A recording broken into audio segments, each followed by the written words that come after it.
Um curso inovador ensina a utilizar na atuação judicial o ChatGPT, um dos recursos tecnológicos mais avançados da atualidade.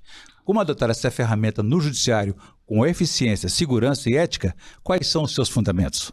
Esses são os principais temas de hoje do Pensamento Jurídico, uma produção da Associação dos Magistrados Mineiros, a AMAGES. E para falar sobre o assunto, eu recebo aqui o juiz Rodrigo Martins Faria, que é mestre e especialista em inovação judicial pela Escola Nacional de Formação dos Magistrados, a Infam. Doutor Rodrigo, obrigado por nos atender, um prazer recebê-lo aqui novamente. Prazer é meu, Arion, obrigado pelo convite, mais uma vez estar aqui. Prazer é nosso, e é você que nos acompanha. Favor inscrever-se em nosso canal no YouTube e deixe lá suas observações e também comentários que serão muito bem-vindos. Doutor Rodrigo, então, é possível usar essa ferramenta com segurança e eficiência no judiciário?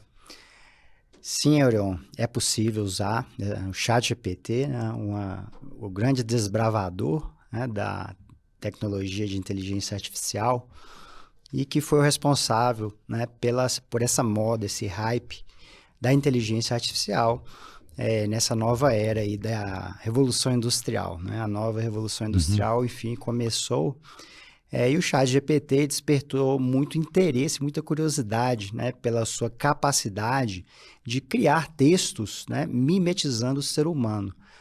Textos que são muito realistas, muito convincentes, né? E o mais importante do ChatGPT, né, o que vem se tornando aí um consenso, né, na sua utilização, é o domínio do usuário. Né? Então, depois aí do período de êxtase, né, de vislumbre, né, as pessoas, então, começam a perceber quais são as limitações do ChatGPT e também quais são as suas potencialidades. Né? Então, agora, realmente, a sociedade está aprendendo a utilizar o ChatGPT naquilo em que ele realmente é útil. Né? Então, por isso é que nós dizemos, né, que para utilizá-lo, a pessoa, o usuário, primeiro precisa compreender, né, suas limitações, suas potencialidades, para aí sim conseguir extrair dele o máximo de eficiência. Muito bem. Bom, o senhor, como especialista na área, está dando o curso sobre o GPT pela Escola Judicial, da Escola Superior da Magistratura Desembargadora Jane Silva, da AMAGES, né? Certo. O que vem a ser esse curso aqui, que está aqui em minha mão, né? Está na tela também, você pode verificar. E o que vem a ser esse curso, quem pode dele participar e como participar, o que ele vai aprender? Então, esse curso nasceu de um evento que a AMAGES promoveu, né, em parceria com a EMAGES, no final do ano passado. A convite aí da EMAGES, nós fizemos, né, uma palestra, né, apresentando para os colegas aqui de Minas, as colegas e os colegas aqui de Minas, essa ferramenta, como ela pode ser utilizada na atividade jurisdicional, né, e a partir desse evento nasceu, e especialmente a partir do grande sucesso desse evento, grande procura, né, nós tivemos aí quase 10 mil visualizações no YouTube, né? Então, a partir desse sucesso, nasceu a ideia de criar esse curso de forma assíncrona, né? Então, a pessoa ela consegue assistir às aulas, né, a qualquer momento, numa plataforma virtual, e o objetivo desse curso é ensinar para as pessoas, né, desde o zero, né, o que é inteligência artificial, quais são suas limitações, né, como surgiu o ChatGPT. Então, essa compreensão do que é a tecnologia, né? E essa compreensão como um pressuposto aí para que a pessoa compreenda, né, quais são as limitações, as potencialidades,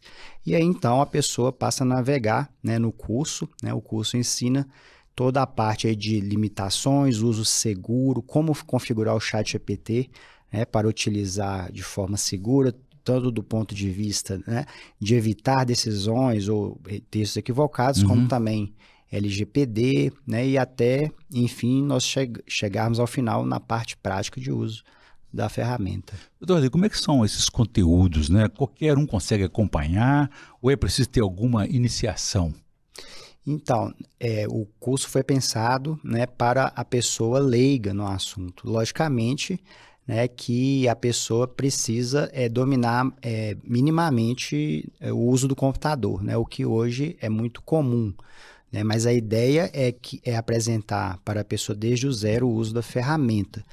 Esse curso especificamente ele foi pensado com foco no público do Poder Judiciário, né?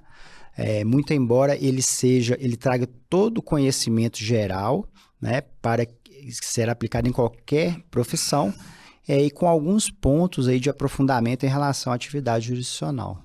E eles se aplicam, por exemplo, a qualquer contexto, ou é um contexto específico, ou funciona como um genérico?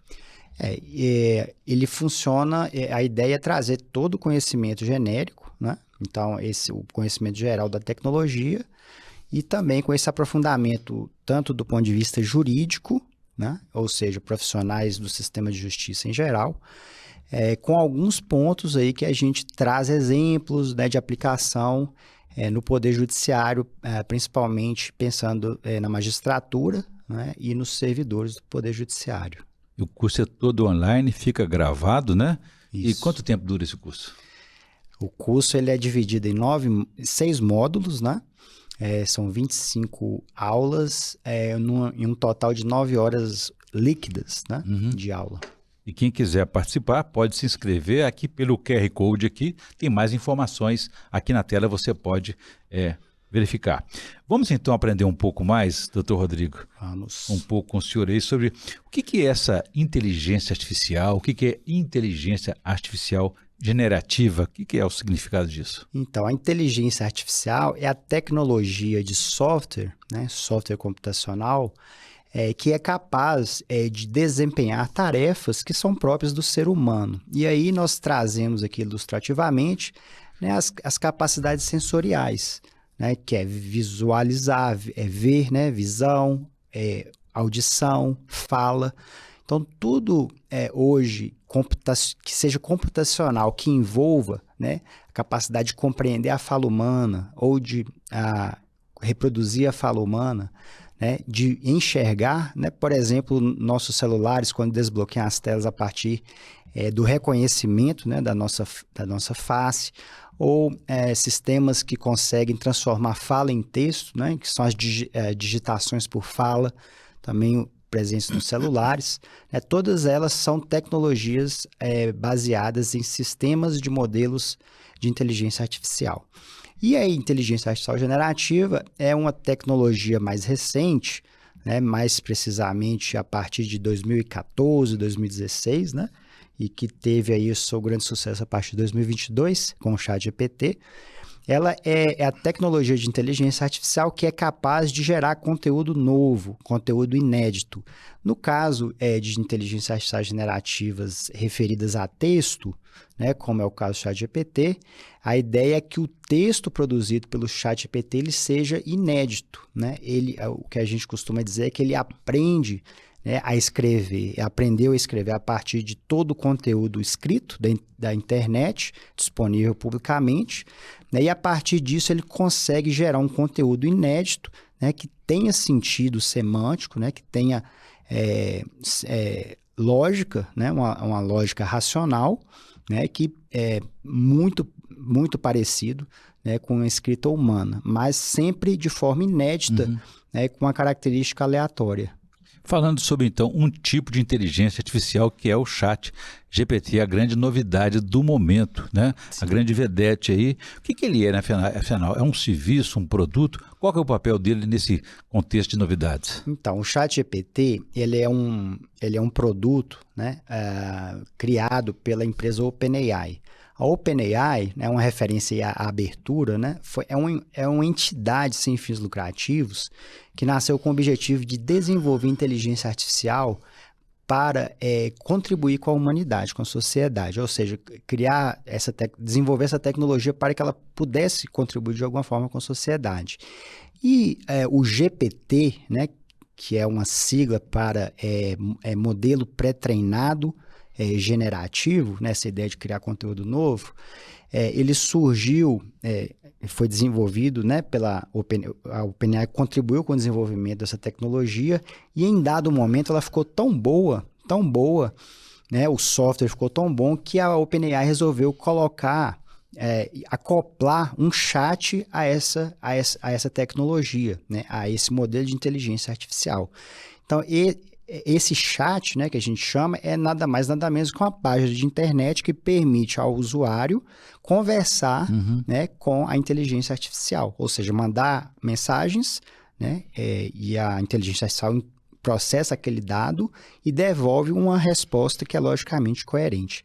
Então, por isso que chama chat GPT, né? Então, é um software que é um chat acoplado ao outro software que é o GPT. Então, essa que é a ideia do chat GPT. E dado o grande sucesso, né, do chat GPT, então, a OpenAI ela criou uma subsidiária, né, uma empresa, uma filha, né, uma derivação aí da empresa sem fins lucrativos, e essa outra empresa, essa sim tem fins lucrativos, embora por incrível que pareça, embora a receita seja de bilhões de dólares, ela ainda trabalha no vermelho, dada a necessidade de um grande investimento, né, para possibilitar que a tecnologia ela funcione. E no nosso dia a dia também já incorporamos alguns tipos de inteligência artificial, né? Quando a gente usa, por exemplo, o GPS, o Waze, até a conhecida Alexa. Sim, a Alexa, né? A Alexa da Amazon e a Siri também da Apple, né? Nos iPhones, ela é muito conhecida.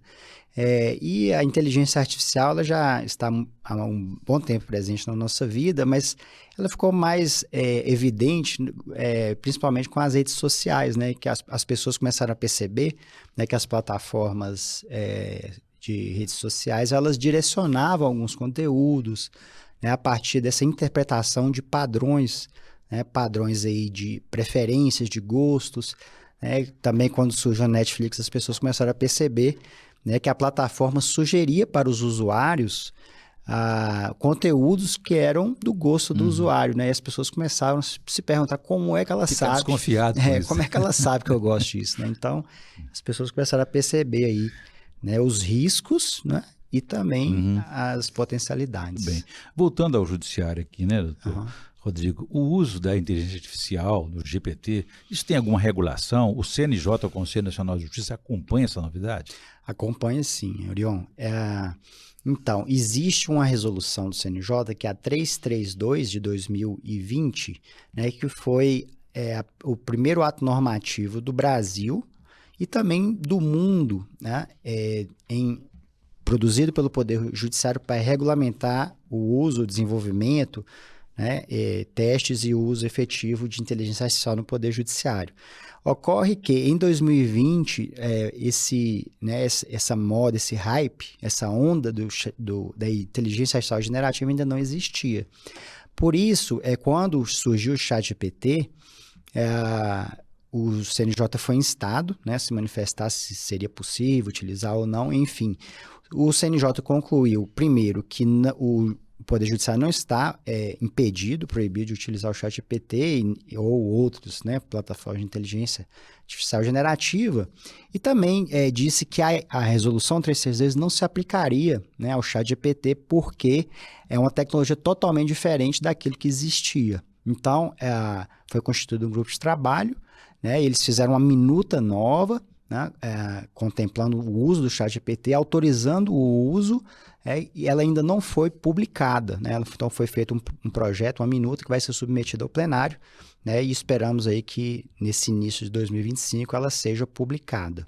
Doutor Rodrigo, então, afinal de contas, como é que a gente pode fazer isso com segurança?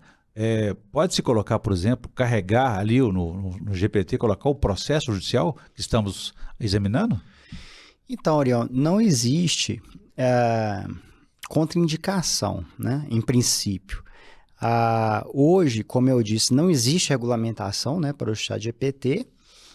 Então, muitas, não só a magistratura, né, mas outras carreiras jurídicas têm utilizado, né, massivamente o ChatGPT nessa dinâmica, né, de carregamento de peças. Mas a primeira coisa, né, que a gente precisa ter em mente é a de que quanto mais conteúdo inútil você coloca na ferramenta, né, menor será a acurácia da resposta. Então, o ideal é que você faça recortes, né, ou seja, considerando um processo judicial, o ideal é que você selecione peças, né, reputadas mais relevantes do processo judicial, ou mesmo textos do documento, né, para que você insira na ferramenta.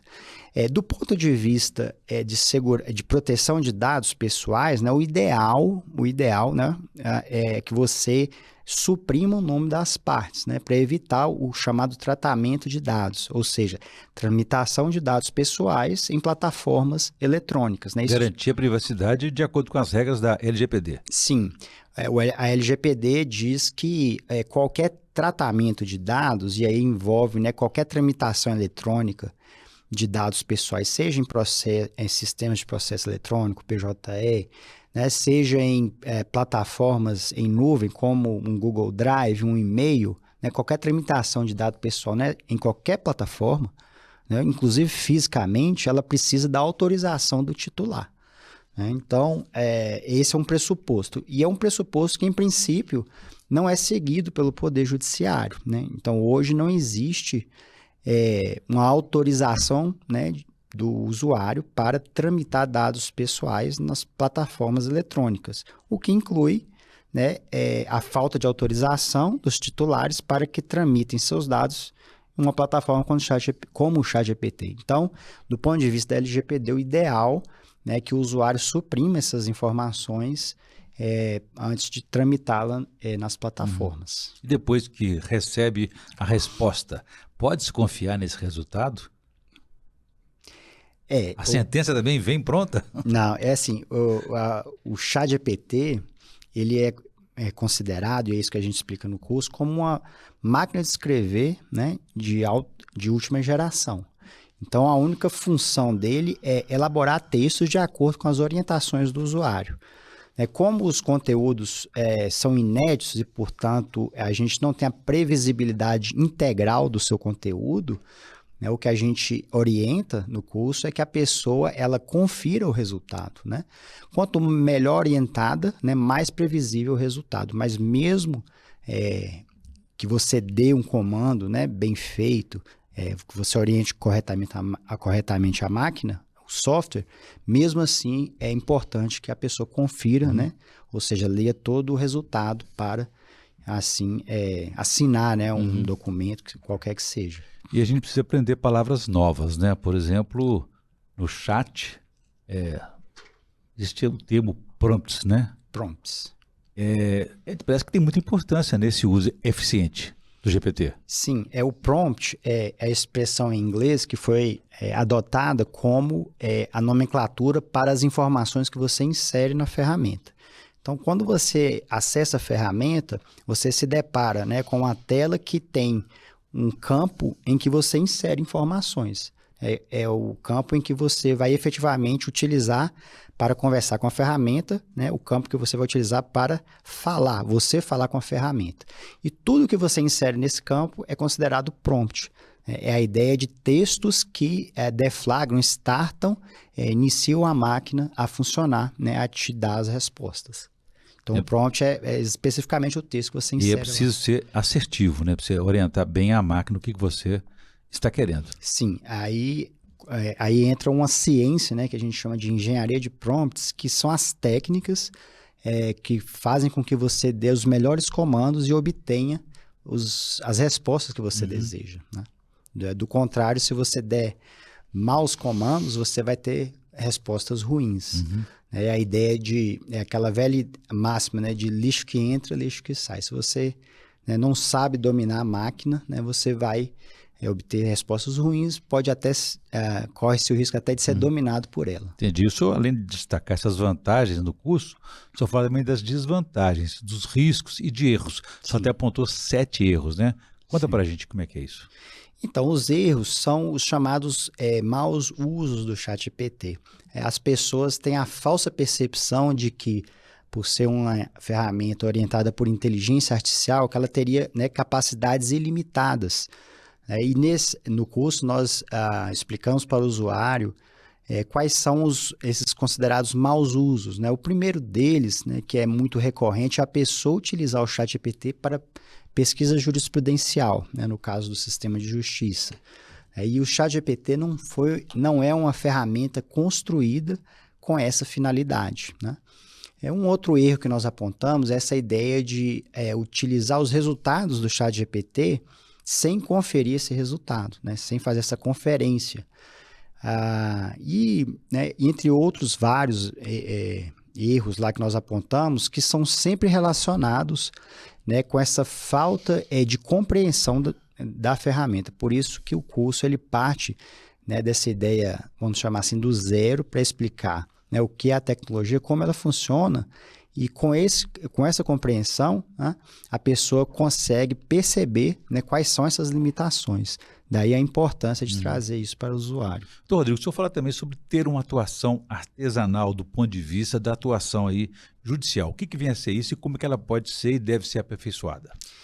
Então, até então, os processos, né, vêm sendo julgados de uma forma que eu chamo, né, que as pessoas costumam chamar de trabalho artesanal, né, que é você ler o processo e escrever uma sentença do zero, né, ou seja, digitar todas as letras, todas as palavras daquela decisão, né? E o ChatGPT, aí focando aí nas grandes utilidades de eficiência, né, da ferramenta, ela tem essa capacidade de substituir o ser humano nesse trabalho artesanal de escrever o texto, né? Ou seja, ela tem a capacidade de compreender o que você deseja escrever, né, com poucos comandos, né, com poucos recursos, com poucas orientações.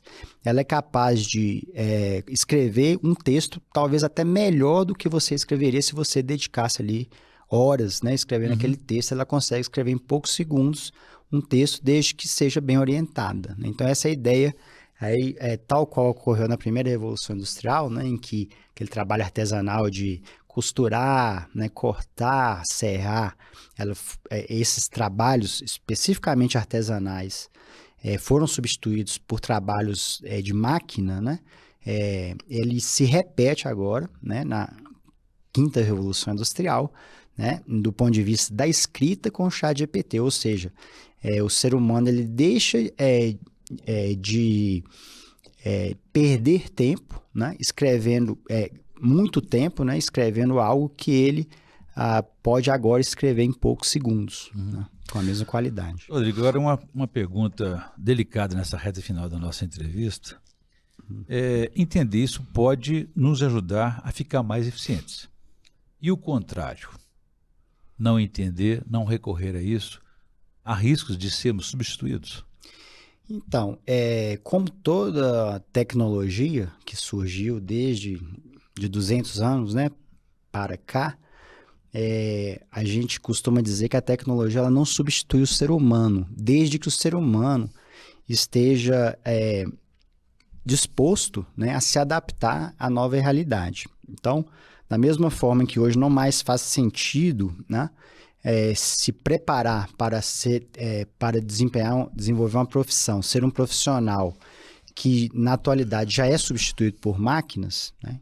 Então, por exemplo, né, você ser um carregador de carga, né? Ou seja, hoje é algo que já é feito por carros, né? Carros de carga. Então, não tem mais sentido você ser um profissional desse. E aí, outras tantas profissões, né, que foram substituídas ao longo da evolução da sociedade por máquinas, né? É o que é esperado hoje em relação ao ChatGPT, né?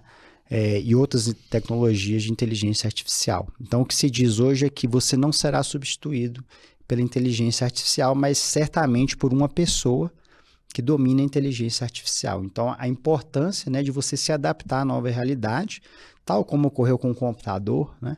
Hoje é inconcebível um profissional do Poder Judiciário que não mexe com o computador, já que tudo no Judiciário é feito com computador. Qualquer área hoje, né, praticamente. Depois com o telefone celular, né? Quem hoje não tem um telefone celular? Muita gente não tem, mas é uma pessoa relativamente fora do mercado. O que não precisa disso também. Mas assim, supondo que você trabalha numa instituição que se comunica por WhatsApp, né? Se você não tem um computador nem um telefone, como que você vai se comunicar? Então a ideia é uma ideia simples de adaptação, né? E em breve, né, as perspectivas são de que a inteligência artificial ela passa a dominar o cenário, né, de mercado de trabalho, de sociedade, assim como essas outras tecnologias dominaram. Então, doutor Rodrigo Faria, mestre especialista aí em inovação judicial, essa questão do chat GPT, você sabe como é que é? Toda coisa nova, né, no mundo virtual traz muita desconfiança, né? Tem teorias da conspiração, pairam por aí, né? O que está por trás dessa ferramenta? O que é preciso saber sobre o chat GPT? Então, isso é normal do ser humano, né? Toda novidade, ela cria resistência e gera desconfiança. Então, eu acho que o mais importante que os usuários precisam saber em relação ao ChatGPT é saber que ele é um software, né, comum que obedece a resultados de processamento de dados que são essencialmente probabilísticos, né? Então, o ChatGPT ou qualquer ferramenta de inteligência artificial, ela trabalha com probabilidade. Ela aprende, né, um fenômeno, né, que é traduzido para ela em dados, percebe que determinados fenômenos têm uma recorrência, né? E quando ela constata, né, que aquele padrão se repete, ela alerta, né, para o usuário. Basicamente, esse é o mecanismo de funcionamento de qualquer inteligência artificial, né? E ela se traduz, do ponto de vista computacional, em números, né, e do ponto de vista da matemática, em estatística e probabilidade. Então, o usuário ele precisa, talvez desvendando a ferramenta, né, abstrair da ideia, né, fictícia de que inteligência artificial ela é onisciente, né, especulativa, né, sorrateira, né, e saber que ela é um software programado por seres humanos para obedecer determinados padrões, né. As inteligências artificiais generativas, especificamente essas principais como ChatGPT, e tem as outras correlatas Claude, tem a da Google que é a Gemini, né, todas elas, essas empresas, elas têm setores nas empresas que são dedicados a criar o que nós chamamos de salvaguardas, ou seja, programações nessas ferramentas para que elas não gerem danos, né, para os usuários. Como isso se traduz na prática? Eu vou trazer alguns principais exemplos. Então, o ChatGPT, ele não dá resultados que sejam considerados danosos. Ele não... se você pedir o ChatGPT para te ensinar a matar uma pessoa, né, qual a melhor forma de matar uma pessoa, ele não vai te dar essa resposta, né? Se você pedir ele para te ensinar a se suicidar, ele não vai te dar essa resposta. Ele é programado para não dar respostas que gerem danos para as pessoas.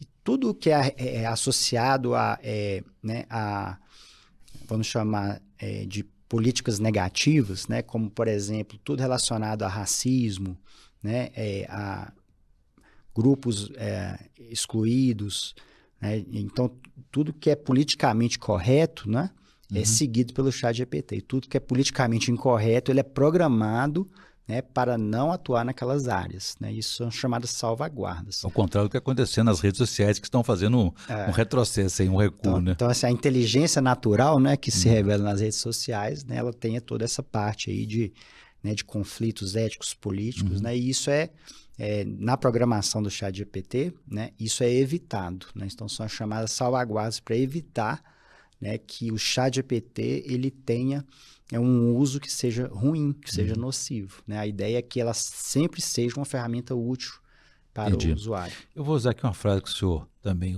recorre lá no curso, que é atribuída ao presidente da Suprema Corte americana dos Estados Unidos, né? Ele diz que, abre aspas, a inteligência artificial vai mudar a forma de agir dos tribunais e que os juízes humanos estarão por aqui por algum tempo, fecha aspas.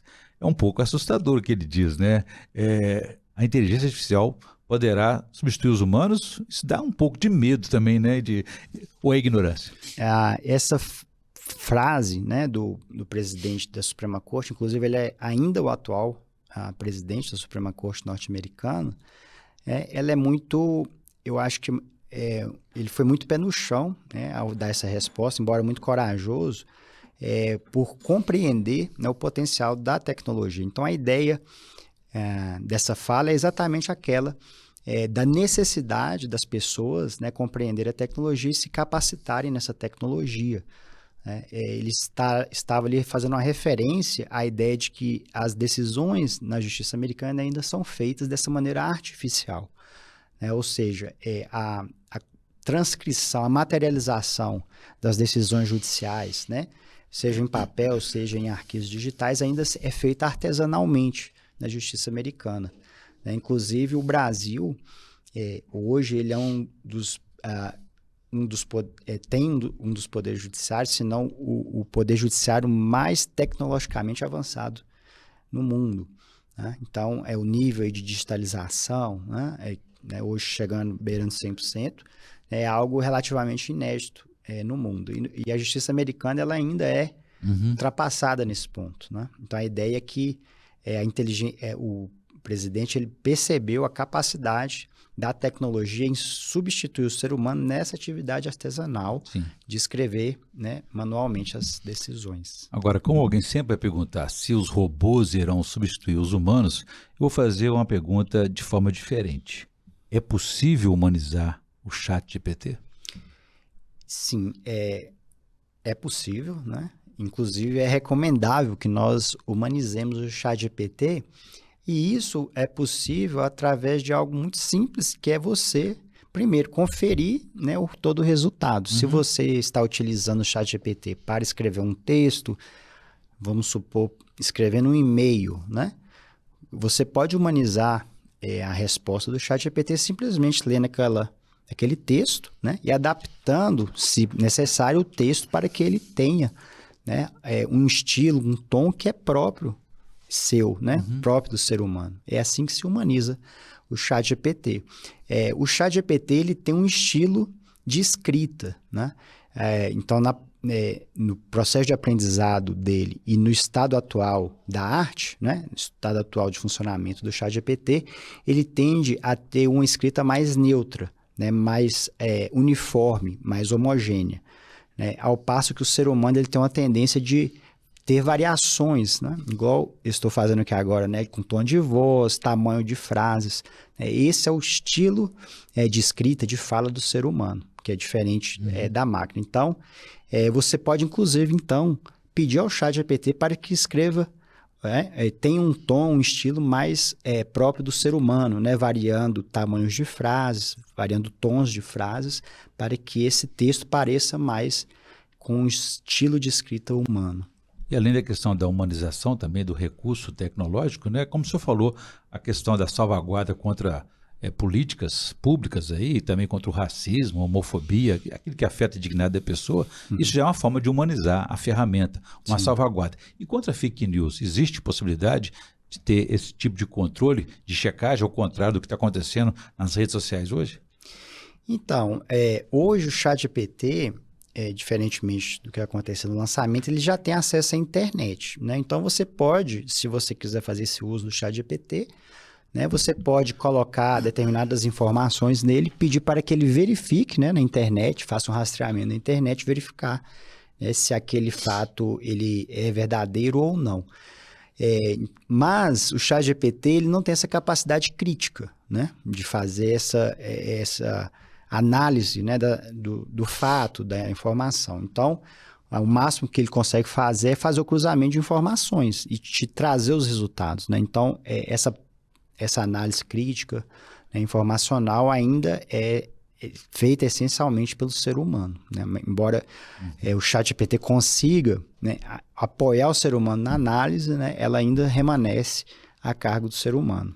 Entendi. Então, Rodrigo, o senhor tem, um estudioso do tema, o senhor tem vários cursos na IPHAN e até fora do país também, né, nos Estados Unidos.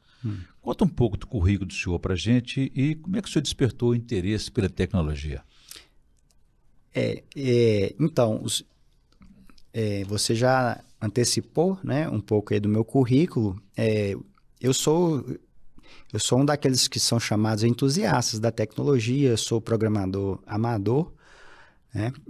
Mas assim, de onde que vem isso? Já vem desde a minha infância, né? Desde 5 anos de idade, né? Quando meu pai comprou o nosso primeiro computador, eu sempre estudei programação, né? Sempre fui imerso aí no mundo da tecnologia e da inovação, graças a meu pai. Então, aí na adolescência, eu ficava lá sempre, né, montando e desmontando computador, mexendo com software. E ultimamente, né, de uns tempos, de 4 anos para cá, eu estive aí auxiliando a primeira vice-presidência, a presidência do Tribunal de Justiça de Minas, né, em que são funções que exigem aí muito conhecimento de tecnologia. E nesse período eu me aprofundei bastante, né? Nos últimos 2 anos, eu auxiliei a presidência na área de TI e inovação, né? Então, ali eu pude, então, aprofundar bastante nessa área, embora a tecnologia nunca tenha abandonado a tecnologia, apesar do direito. Ou seja, as pessoas podem até não gostar de tecnologia, serem aficionadas como o senhor é, mas é preciso incorporá-las na sua vida pessoal e também profissional, né? Da mesma forma que foi um dia com o computador, né, substituindo a máquina de escrever, e como foi depois o celular, substituindo o telefone e o próprio computador, né? A tecnologia não é uma questão de aceitação, é uma questão de ser, né? De estar, né? Como disse o ministro Barroso sobre na audiência pública que foi feita pelo CNJ em relação às inteligências artificiais generativas, é uma questão de simplesmente aceitar a história da sociedade. Não tem como você evitar que o sol nasça, o sol vai nascer, né? Então é uma questão de nós aceitarmos ou não, né? E o ideal é que nós aceitemos, né, e nos adaptemos às novas realidades. O outro dia eu estava falando sobre o jogo da imitação, né? Até estava vendo televisão, vi um filme que tem esse mesmo nome daquele pensador, cientista Alan Turing, né? A respeito disso. Que relação que isso tem, a imitação, o homem com a máquina? Então, o Alan ele foi o primeiro teórico, né, tanto da computação como da inteligência artificial. O primeiro artigo, o artigo seminal dele, sobre números computáveis, é o primeiro texto científico que comprova a viabilidade da existência dos computadores, né? E logo depois, em 1950, ele escreveu o primeiro artigo científico que também comprovava a viabilidade técnica da inteligência artificial. E nesse artigo, ele trouxe a ideia de um teste, né? De um teste para aferir se uma máquina, se um sistema, ele poderia ser considerado inteligente ou não. E em razão, né, do Alan ter criado esse teste ficou conhecido como teste de Turing. E o teste de Turing é a ideia de que uma máquina só pode ser considerada inteligente se um ser humano conversando com ela não conseguir distinguir se está conversando com uma máquina, né, ou com um ser humano.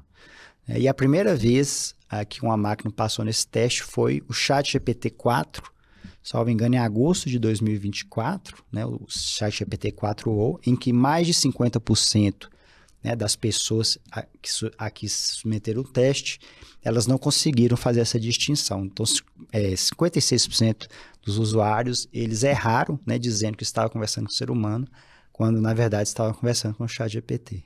Muito bem.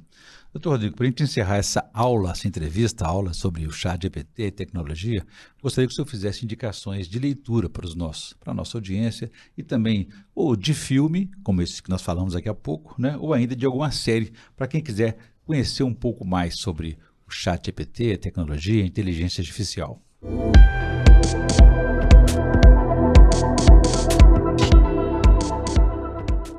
Bom, filme, eu vou recomendar uma série da Netflix que chama O Dilema das Redes Sociais, né, que traz essa ideia da coleta de dados, né, nas redes sociais e o tratamento dessas informações, desses dados por sistemas de inteligência artificial. Uma outra série que ficou muito famosa é o Coded Bias, né, que é uma abordagem da inteligência artificial e o relacionamento dessa abordagem com vieses cognitivos.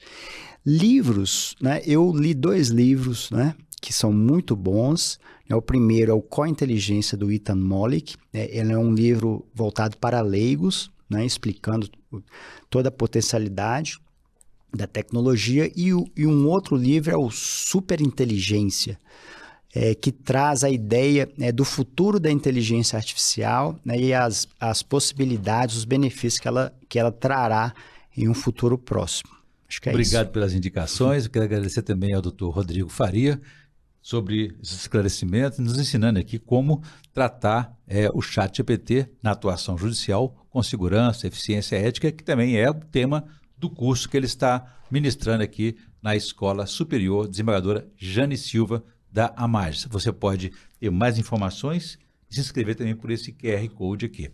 Dr. Rodrigo, muito obrigado. Foi um prazer recebê-lo aqui no Pensamento Jurídico. Nós que agradecemos, o prazer foi nosso. Ficamos por aqui. Se você quiser ver e rever essa entrevista, ao nosso canal aqui no YouTube e deixe lá suas sugestões e comentários que serão muito bem-vindos. Obrigado e até a próxima.